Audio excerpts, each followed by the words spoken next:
65% de touristes en moins depuis la réouverture des frontières du Fénois le 15 juillet dernier par rapport à 2019.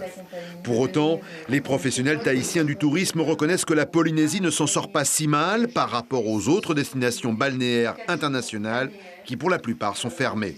Résultat, le pays n'accueille que 18 000 touristes en moyenne par mois, mais la majorité est à fort pouvoir d'achat.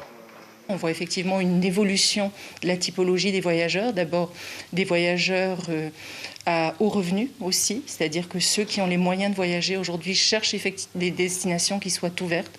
Et après, on constate effectivement le last minute. Compte tenu de l'occupation actuelle de nos hôtels et de nos hébergements, chaque visiteur est réellement le bienvenu.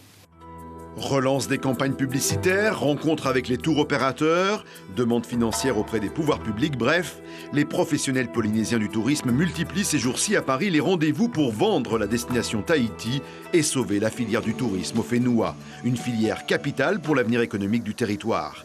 Parmi les problèmes à régler, la pagaille engendrée par des résultats des tests de dépistage de la Covid-19 qui arrivent souvent bien trop tard au moment d'embarquer dans les avions et perturbent l'activité des transporteurs aériens.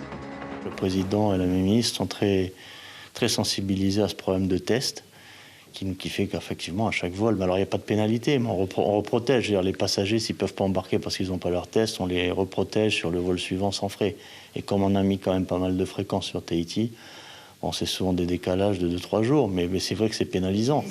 Mais là où les professionnels peinent le plus désormais, c'est leur incapacité à anticiper la saison touristique à venir. La crise sanitaire a rabattu les cartes en matière de réservation. Il faut savoir que la Polynésie, en général, les réservations se font entre 4 et 6 mois à l'avance. Aujourd'hui, les réservations se font, d'après les réunions que nous avons eues avec les tours opérateurs, parfois une semaine avant le départ.